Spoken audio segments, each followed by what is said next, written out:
something strange is happening inside the vast machinery of the United States government. Yeah, that's an understatement. Right. Because for decades, the subject of unidentified flying objects was just locked behind classified doors. It was wrapped in denial. Oh, and treated as a total career-ending joke for military personnel. Exactly. I mean, to even report seeing something anomalous in the sky was basically inviting a psychiatric evaluation or, a swift end to your security clearance. Yeah, it was career suicide. But right now, the vault is being thrown wide open. Mm. Government files are just pouring into the public domain by the millions. And hidden inside those dusty archives and modern digital servers are official records of objects operating in our skies that the military simply cannot explain. Which is wild. It is. But a shadow hangs over these releases, which begs a much more complex question. Why now?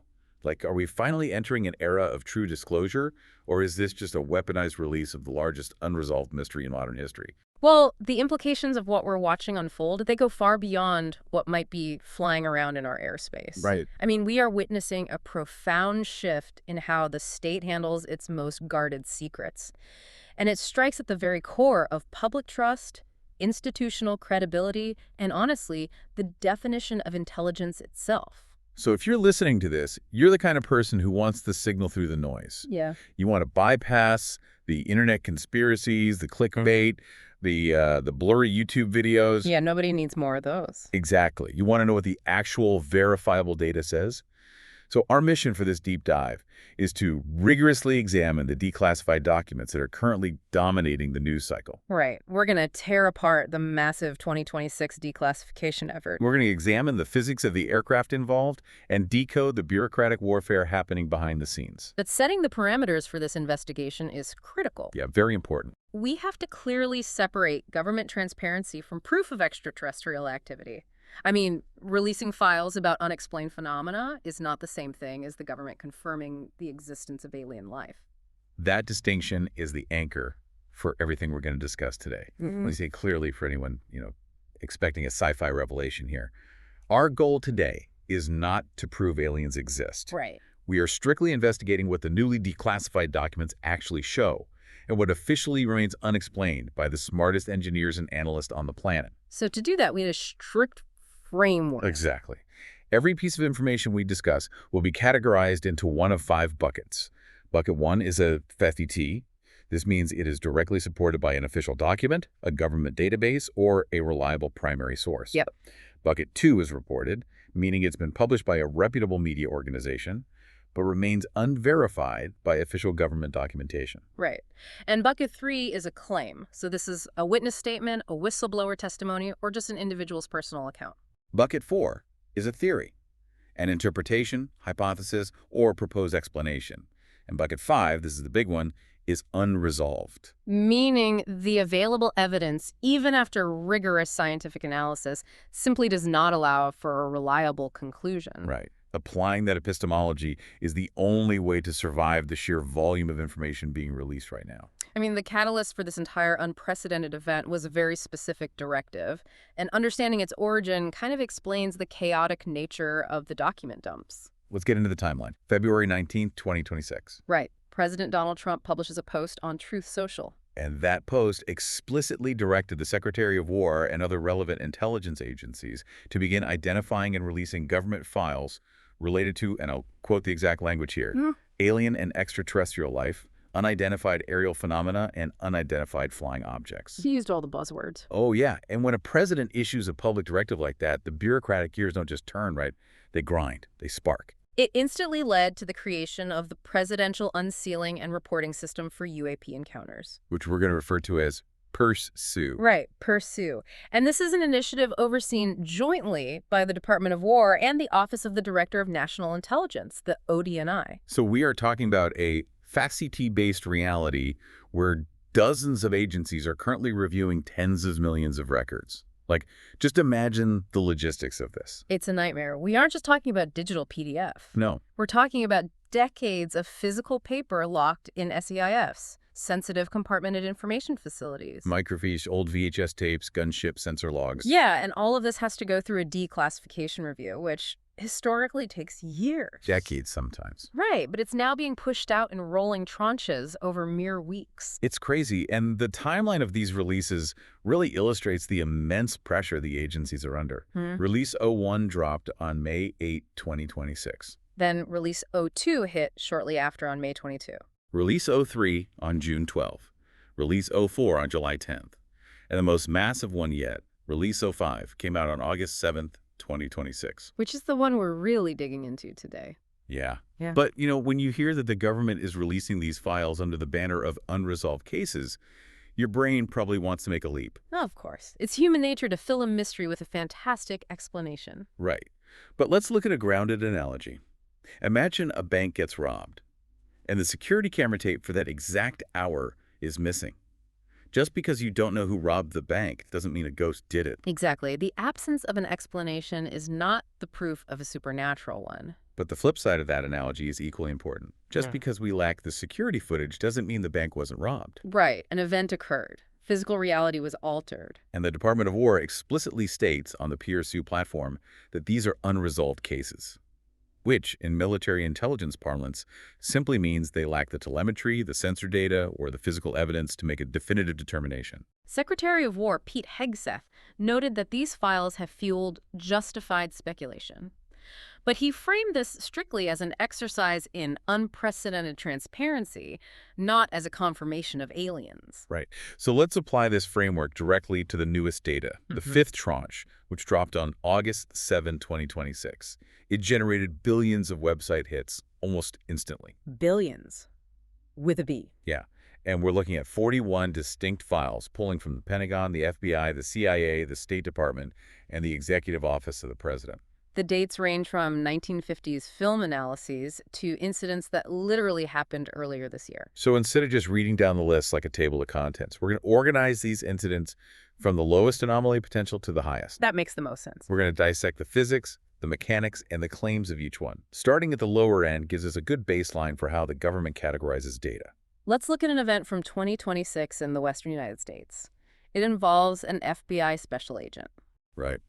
According to the declassified FBI 302 form, which, for those who don't know, is the standard document used by the Bureau to record witness interviews and field observations. Yeah, the agent was notified about a radio frequency being detected in a specific area. So the agent takes a handheld infrared sensor, points it into the sky, and observes two slow-moving objects. The official 302 form describes them as black-hot areas of contrast. Right. The agent took photos and videos, watched them move together at a consistent speed for about 5 to 10 minutes, and then just lost visual contact. Officially, this is bucketed as unresolved. Right. But if we tear apart the mechanics of what actually happened, the mystery starts to, evaporate pretty quickly. Oh, totally. The trigger for the observation is the most telling detail here. A radio frequency detection. Right, which strongly implies a localized, human-made transmission, essentially a control link between a remote operator and a drone. Exactly. Furthermore, the objects were described as slow-moving and were tracked for up to 10 minutes. Yeah, they didn't exhibit hypersonic speeds. They didn't demonstrate instantaneous acceleration. They didn't vanish into thin air. They behaved exactly like modified commercial quadcopters. And the phrase black hot also sounds incredibly sinister, right? Like some dark matter anomaly. Yeah, if you aren't familiar with thermal imaging, it sounds terrifying. But when you look through a forward-looking infrared or FLIR camera, you are looking at heat, not visible light. Right. The operator can set the polarity of the screen to display heat as either white pixels or black pixels. Exactly. So black hot simply means the sensor was set to render the heat signature of the objects as dark contrasting spots against the cooler ambient temperature of the sky. So while it is technically unresolved because the FBI never recovered the physical hardware, the physics and behavior point overwhelmingly to drones. Yeah, pretty mundane. But moving up the spectrum to what we'd classify as medium anomaly potential, we encountered two separate incidents that require a deeper understanding of aerospace environments. The first involves the transatlantic white lights in 2023. And the second is a Middle East Zoom video from 2025. Let's look at the 2023 incident first. The PRSU files contain a 2024 FBI interview with a military pilot. He was flying a commercial route, right? Yeah, Massachusetts to Ireland in October. He's at 37,000 feet. And he reports seeing white lights much higher than his altitude, estimating them at 50,000 feet or more. And the behavior is what caught his attention. The lights would start out dim, grow steadily brighter, and then fade out completely. Right, and this cycle lasted anywhere from 10 seconds to a full minute. He observed this sequence roughly 10 times. Now, CBS News summarized these documents, so we have this filed as reported and officially unresolved. But when you apply orbital mechanics to this sighting, a very clear picture emerges. Yeah, it does. The pilot is describing the exact visual signature of low Earth orbit satellites, specifically Starlink trains transitioning across the Terminator line. And the Terminator line is the boundary on Earth between daylight and darkness. Yeah, exactly. When a pilot is flying at 37,000 feet at night, they are in darkness. But a satellite orbiting at 340 miles above the Earth is still catching the sun's rays. Oh, right, because of the curvature of the Earth. Yep. As the satellite moves across the sky, its flat solar panels act like a mirror. It's the albedo effect. The sunlight hits the panels, reflects down to the pilot, and creates a brilliant white flare. And as the satellite continues its orbit and crosses into the Earth's shadow, the reflection dies and the light fades out. The fact that the pilot saw this happen 10 times in a row perfectly matches the sequential deployment of a Starlink train, where multiple satellites follow the exact same orbital path, one after another. It's a classic misidentification. Which brings us to the 2025 Middle East video. This presents a different kind of optical illusion. Yeah, this footage, which was submitted by U.S. Central Command, shows a video taken from a military aircraft flying over a populated area. In the video, a small object appears to zoom rapidly across the screen, traversing the landscape at what looks like blinding speed. If you just watch the video, your instinct is to assume you're looking at a hypersonic missile or some, advanced alien propulsion tech. Right. But you have to factor in the trigonometry of moving observers. It's a phenomenon called parallax. Right, parallax. Like if you were sitting in a train moving at 80 miles an hour and you look out the window at a cow standing in a field near the tracks, that cow appears to whip past your window in a fraction of a second. But the cow isn't moving 80 miles an hour. You are. Exactly. In the aviation context, if a military jet is traveling at 400 knots and it's targeting pod locks onto a stationary or slow-moving object closer to the ground, like a weather balloon or a hovering drone. The relative motion makes the balloon appear to fly backwards at 400 knots. Yes. The Pentagon's Anomaly Office likely categorizes this as unresolved because they lack the exact telemetry data of the filming aircraft needed to calculate the angular velocity and prove the math. But aerospace experts routinely point to parallax as the culprit for these specific zoom videos. So we've established that drones, satellites, and optical illusions account for a significant portion of these files. But this is where we cross the threshold into high strangeness. Yeah, this is where it gets weird. Let's examine the high anomaly potential cases, specifically the Bagram Triangle case from 2002. This pushes us out of simple optical illusions and into fundamental challenges of aerodynamics. The documentation for this comes from the same 2024 FBI 302 interview form with the military pilot we just discussed. But in this portion, he's recounting an event from 22 years earlier while he was serving in Afghanistan. Right. The setting is Bagram Air Base 2002 at 4:30 in the morning.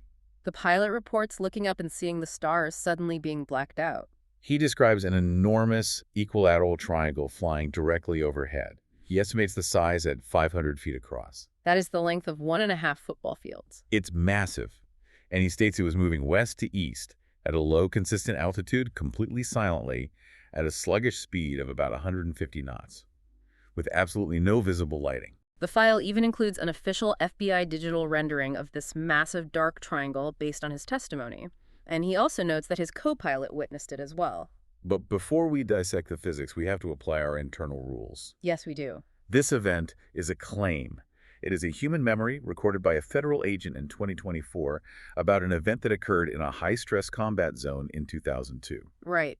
There is no radar data provided in the release, no infrared video, no secondary sensor confirmation. It relies entirely on human testimony, which we know from decades of psychological studies is highly malleable and subject to distortion over time. But let's just assume for a moment that the pilot's spatial memory is accurate. Okay. The physics of a 500-foot rigid structure flying at 150 knots without making a sound completely breaks our current understanding of lift and propulsion. Right, because if you want to keep an object in the air, you need lift.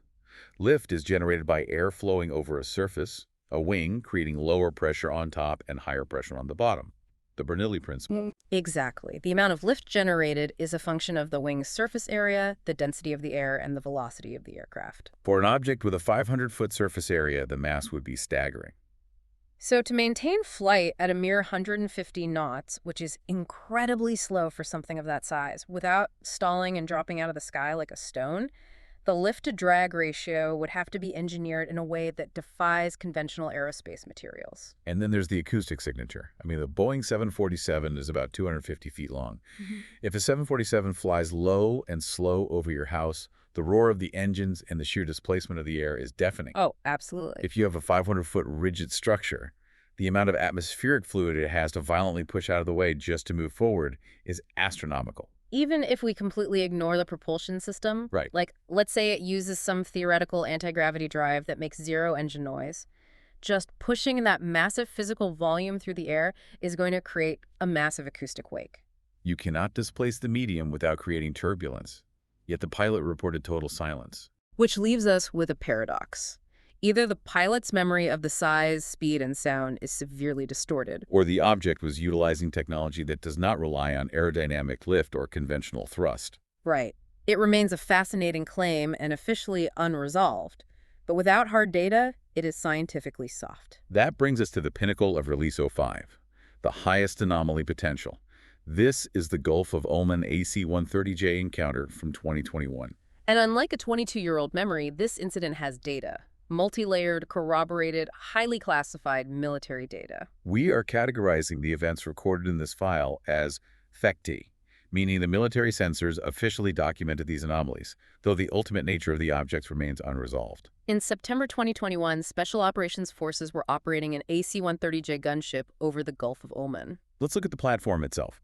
The AC-130J Ghost Rider isn't just a transport plane. It's a close air support gunship built around its sensor architecture. We are talking about dual electro-optical infrared sensors, synthetic aperture radar, and highly classified fire control systems. Right. When a crew on this specific aircraft sees something, they aren't looking out a dirty window with binoculars. They're looking at fused, multispectral data coming from redundant systems designed to track fast-moving targets in a chaotic battle space. It's like having 6 different specialists independently diagnose a patient simultaneously. So during a live-fire exercise, the personnel on board observed approximately 25 instances of UAPs. Release 05 actually includes cell phone videos taken by the crew inside the plane, filming their own sensor screens, and it's accompanied by a declassified intelligence report. And the specifics in that intelligence report are staggering. The objects were described as cold orbs. They were operating at low altitudes, and their speeds were recorded by the ship's sensors at anywhere between 250 miles per hour to 1,300 miles per hour. The physics of an object moving at 1,300 miles per hour at low altitude cannot be overstated. I mean, at sea level, the speed of sound is roughly 760 miles per hour. Right, so an object moving at 1,300 miles per hour is flying at nearly Mach 1.7. If physical objects are moving at supersonic speeds at low altitude, they are pushing against dense air. They should be generating massive shock waves. The N wave that creates a sonic boom, shattering windows and echoing for miles. And the friction of the dense air molecules scraping against the surface of the object at Mach 1.7 should cause immense kinetic heating. Yes, the surface should be glowing hot on an infrared sensor, yet the military's top-tier thermal imaging recorded them as cold orbs. They were moving at supersonic speeds without generating a thermal bloom. That kinematic performance is baffling, but the behavioral data in the report is even more alarming. The document states they were flying in different formations, maneuvering aggressively around the airspace. And then there's a specific sentence in the declassified report. The UAPs appeared to react to the aircraft firing its main cannon. Just let that sink in. Reacted to the aircraft firing its main cannon. We are no longer talking about weather anomalies. We were not talking about sensor glitches or parallax illusions. These are objects swarming a heavily armed special operations gunship, operating at physically baffling speeds, displaying intelligent, reactive behavior to live weapons fire. The sheer weight of the evidence is what makes this the highest anomaly. You have multiple highly trained special operations observers, You have multi-sensor military data actively tracking the object. extreme kinematic capabilities that contradict aerodynamic thermodynamics, and you have intelligent reactive swarming behavior. And the Pentagon's Official Anomaly Office evaluated all of this data and officially concluded that they cannot resolve the case. The government is essentially handing the public a hard drive and saying, here is our reality. Some of it is mundane drones and satellites, some of it breaks the laws of physics as we understand them, and we have no idea whose it is. The burden of proof has entirely shifted. For decades, citizens were forced to try and prove they saw something anomalous. Now, the government is proving with their own classified data that they are seeing things they cannot comprehend. And this creates an entirely new problem for the Department of Defense. When highly classified tracking data confirms anomalous behavior, the natural consequence is that the public and whistleblowers begin hunting for the data that hasn't been officially released yet. Which brings us directly to a breaking story that occurred just outside the official document dump. But it's completely entangled with the PRSU initiative. The Colorado Triangle case. Exactly. Let's look at what the media is reporting and what the Pentagon is actually admitting. On August 15, 2026, the New York Post published an explosive report. We're categorizing the core narrative of this report as reported and the specific details of the video described within it as a claim. According to sources speaking to the Post, a service member recorded 2 cell phone videos of a 100-foot triangular UAP over a military base in Colorado. This allegedly happened on successive nights in 2023. And the sources claim that the videos show the object zooming over the mountains and incredibly actively camouflaging itself within the clouds to evade detection. We have to draw a very hard line on what is actually confirmed here as fancy TV. Absolutely. Following the publication of the article, the Department of War did not issue a standard denial. Right. Acting Pentagon Press Secretary Joel Valdez went on the record and officially confirmed that the department is actively investigating the whereabouts of these specific videos. That is a massive admission. The Pentagon press secretary isn't saying this is a myth, there is no video. He is saying we know the video might exist and we are looking for the files. Furthermore, it is a fact that the reporting cited specific Air Force Office of Special Investigations, or AFOSI, file numbers. IR11ECA 1669S015524 and IR1669S00605024. Having exact file numbers gives the claim a significant degree of bureaucratic credibility. The military does not assign arbitrary alphanumeric codes. These refer to specific investigative dockets. And this directly connects back to the PRSU releases. A previous tranche of documents had already confirmed that government employees did, in fact, witness a triangle UAP near Colorado Springs in 2023. We even have an FBI digital rendering of a large triangle with red lights over Colorado Springs from 2023 in the Release 05 drop. So the core setting, the timeline, and the basic description of the rumor are validated by official documents. Valdez stated that whatever they find regarding these missing AFOSI files will be released under the PRSU initiative. But the search for the Colorado videos is happening against a backdrop of unprecedented administrative action. Yeah, let's talk about July 21st. Right. Weeks before this specific release, the Trump administration announced a blanket waiver for non-disclosure agreements, NDAs, for former government employees and contractors who have information specifically on UFO programs. This is a fast seat. The stated goal of waiving those NDAs was to draw out further information on highly secretive programs. If you are listening to this, you have to ask yourself why an administration would take such a drastic step. Right. If these UAPs, like a 100-foot camouflaging triangle, were just classified stealth drones built by defense contractors like Lockheed Martin or Northrop Grumman, why waive the NDAs across the board? To understand the gravity of that, we have to look at the mechanics of special access programs, or SAPs. When a military or intelligence program is designated as an SAP, it is deeply stovepiped. Access isn't just about having a top-secret clearance. No, it's about being on a specific bigot list with a demonstrated need to know.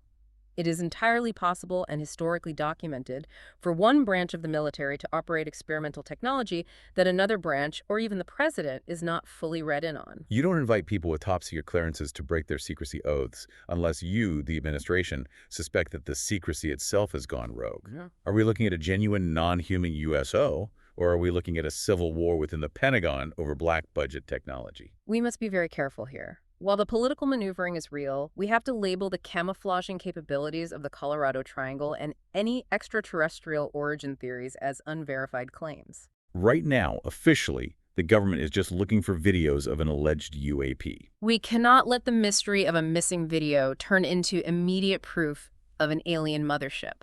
But the tension you just highlighted, between what the military knows, what the intelligence community is hiding, and what the administration is actively trying to force into the light, that is the real story of 2026. It brings us to the macro view, the collision of scientific investigation with a highly weaponized political narrative. We need to look at this strictly through an objective lens because the political atmosphere around this is radioactive. We aren't here to validate the administration's claims about a deep state, nor are we here to defend the intelligence agencies. We strictly need to look at the mechanics of what the Office of the Director of National Intelligence is doing with these files and how it contrasts with the military's scientific baseline. The scientific baseline is established by the All-Domain Anomaly Resolution Office, or AARO. Their posture is meticulously documented. We have their paper trail from their preliminary assessment in 2021 all the way to their fiscal year 2025 UAP annual report, released on July 20th, 2026. This is a matter of fact. AO's methodology is dry, methodical, and purely empirical. They collect radar data, they evaluate the calibration of FLIR sensors, they interview pilots, and they try to resolve cases using standard aerospace physics. And if they can't resolve it, like the AC-130J swarming orbs, it stays in the unresolved column. But ARO has maintained a very specific, consistent historical line. They have found no credible evidence of extraterrestrial activity and no credible evidence of secret government reverse engineering programs. ARO acts as the empirical dam holding back the speculation. But that dam is currently being hit by a tidal wave of intelligence community restructuring. Right, because the PERSA UAP releases are not happening in a vacuum.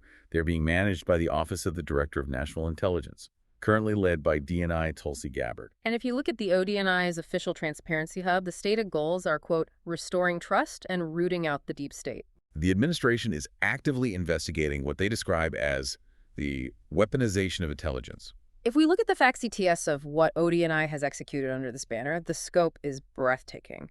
They have revoked over 100 security clearances of current and former intelligence officials. This includes the clearance of former President Joe Biden and the 51 former intelligence officials who signed a 2020 letter regarding Hunter Biden's laptop. Revoking a clearance is normally a deeply bureaucratic process involving continuous vetting, the filing of an SF-86 form, and extensive adjudication. To strip clearances en masse from former directors and a former president is a deliberate, highly visible dismantlement of the traditional intelligence establishment. Alongside this, ODNI launched ODNI 2.0, slashing diversity, equity, and inclusion programs, cutting the workforce by 40%, and fundamentally altering how intelligence is processed. Furthermore, they've engaged in mass declassification efforts that go far beyond UAPs.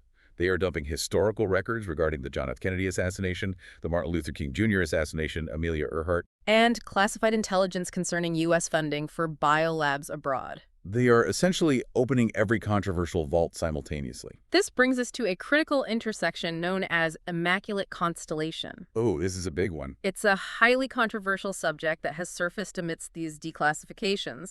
It stems from whistleblower allegations, which we must categorize as claims asserting the existence of an unacknowledged special access program called Immaculate Constellation. The claim is that this specific SAP was created to illegally funnel UAP sensor data and physical retrieval operations away from ARO and congressional oversight, hiding it deep within the black budget. If you listen to the whistleblowers, ARO isn't finding evidence of reverse engineering programs because ARO is deliberately being denied access to the compartments where that data is kept. Now, ARO has officially denied the existence of Immaculate Constellation, but the ODNI's aggressive posture towards the intelligence community waiving NDAs and revoking clearances creates a massive credibility crisis. When the Director of National Intelligence implies that the intelligence community has been lying to the public about everything from domestic politics to biolabs, it adds immense fuel to the claim that they are also lying about Immaculate Constellation and UAPs. You have to hold these two conflicting realities in your hand. On one side, you have AARO, the Pentagon scientists, saying, we have unresolved data anomalies in our sensor networks, but no proof of aliens. On the other side, you have the ODNI framing the UAP document release as part of a crusade to expose decades of deep-seated politicization and illegal secrecy. They're placing the UFO files right next to the JFK files on their transparency portal. The tension is undeniable. The data itself, like the AC-130J swarming orbs breaking the sound barrier without a thermal signature, is real and unresolved. But the political utility of releasing that data is also real and highly strategic. It serves to shatter the public's trust in the previous gatekeepers of that information. We're drowning in data, but we are absolutely starving for conclusions. We've gone from analyzing grainy 1950s film strips in Montana to watching Gulf of Oman gunship FLIR videos to the frantic hunt for missing Colorado Triangle footage in AFOSO databases. The most shocking part isn't necessarily what's in the files. It's the fact that the government has completely abandoned its historical posture of absolute control. I want to leave everyone with a final thought drawn directly from the Pursuit Directive itself. When the Department of War launched this public database, they included a quiet but monumental statement. It read, "The department welcomes the application of private sector analysis, information, and expertise." For 70 years, the government claimed it was the only entity qualified, the only entity secure enough to analyze what was operating in our skies. They mocked civilian researchers, they classified radar data, and they destroyed the careers of pilots who spoke out. Now, they are throwing their hands up, they are dumping the raw files onto the internet, openly admitting that their billion-dollar sensor networks and top analysts cannot resolve the physics of what they are seeing, and they are asking the public to solve it. It's a huge shift. What happens when the world's most classified military admits to its own citizens that it has lost control of the narrative and decides to crowdsource the hunt for the unknown? Thank you for joining us on this deep dive. Keep exploring the data, stay rigorously curious, and keep questioning the skies.